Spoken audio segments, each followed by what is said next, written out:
So yun guys, magpapalit tayo nito. Yan. Mga tawag dito? Switch ng flasher ng Barako. So itong ating nabili is pang Barako 3 na ata to, 2. Yan o. Pero yung atin ay wala nito, hindi na to kailangan. Ito lang kailangan natin para dito. Ito ay yung parang ginagamit ay sa mga hazard. Yan. Pero ito lang gagamitin natin para dito sa flasher, busina at saka itong low and high. Yan. Sira na to ay. So sumunod natin baklasin, dalawang screw lang naman ito.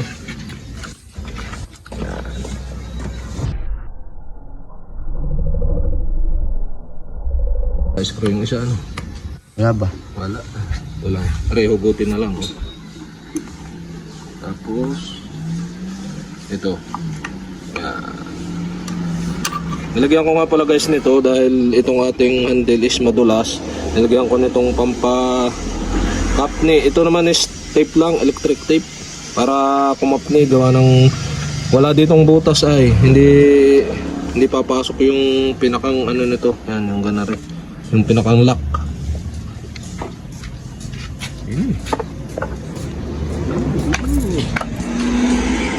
Tapos ito, dito kakalasin nyo lang to. Dalawang screw din, tigkabilang. Tigkabilang screw. Ba, ayaw mo buksan. Baba. Ayun.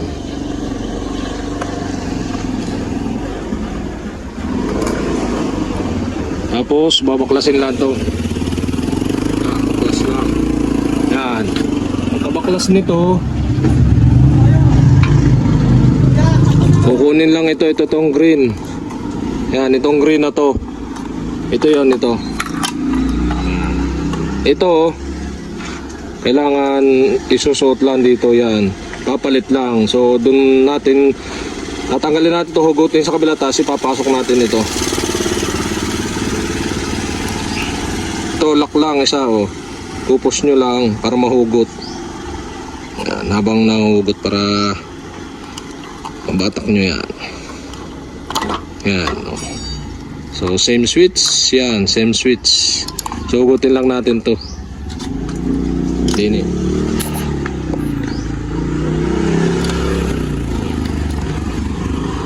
Pag original na handle pa yung inyo, so meron siyang butas doon, may lock, kaya nilagyan na natin ng tape.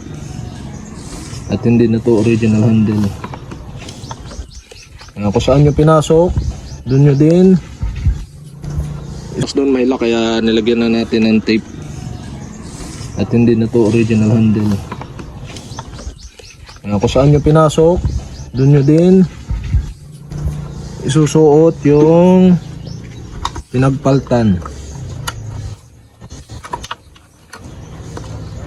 Yan. Ano bago? Bukutan bago. Oo, bukutan ng bago. Hindi nagana, sablay na eh. Yan, suot nyo lang kung saan yung pinatak yung isa, papasok nyo rin ito. Pero itong bago may ano ay, may ang tawag doon yun, yung double switch. Ang tawag doon yung isa, hindi ko alam kung saan yung isa. Yun yung nakahiwalay. Yung bago. Baka yun ay sa ano, sa hazard. Wala namang hazard, walang hazard yung mga sinauna.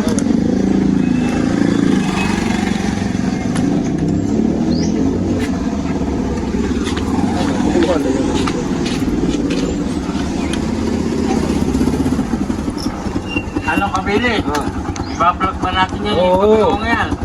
Para may manood. Ha? Para may manood. Natuto. Oo. Eh. Ganun yun. Yan, din na tayo guys. Ito na yan. Kunin nyo lang, batakan nyo lang dito.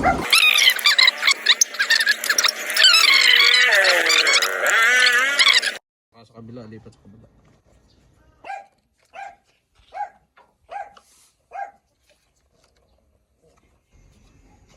Ano lang, kakalasin lang natin ito. Huwag ka ito yung screw. Tapos ito. Ito ako.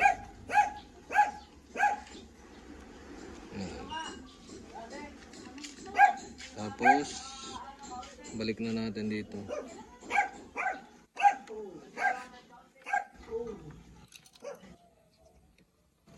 Ano nga to? Yan. Dapat pa ganito guys. Itong support natin, nilagyan natin to ng tip nung nakaraan para hindi dumulas. Gawa ng pagpihit mo, nasunod ay. Ganito lang to. Ay. Ito guys, ang problema dito, yan, ito. Dalikaw to, din eh. Kita. Ito, yan. Itong lock na to, ay kailangan putulin natin. Pagka ganito. Pag original na handle, so ito may butas na tatamaan doon, may susuotan. Pero pagka ganito ay wala.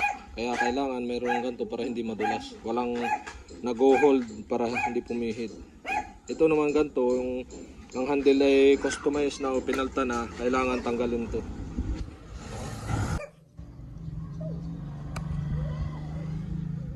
Guys, ginamitan ko na siya ng gunting. Yan, okay na. Tanggal na. At atin na siyang ikakabit. Yan. Okay.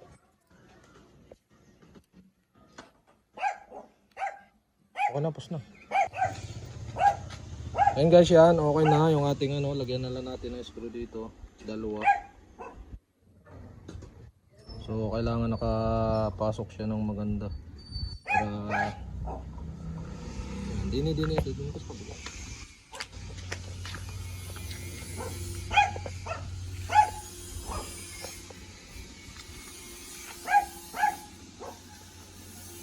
Uy. Tapos mo na lang.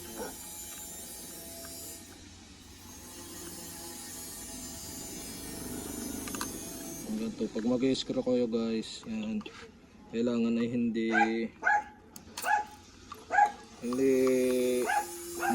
mo agad isasagad yung screw nya. Dandahan lang, kaliwat kanan, halin-hinan para hindi mapersa.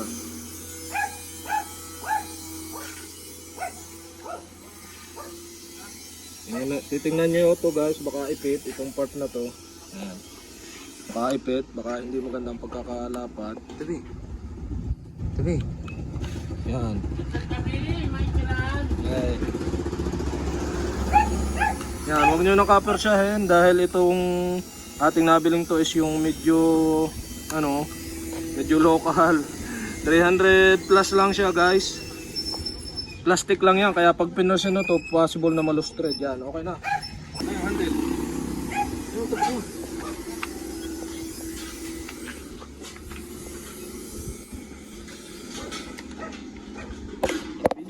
Oh. Yan guys. Ito na yung ating sira. Ayan. Sira na to, ayan oh. Talaga naglulos na. Tapos ito na yung ating bago. So, testing. Mamaya.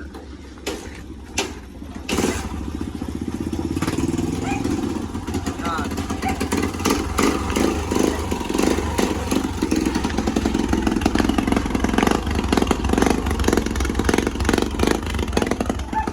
Slide.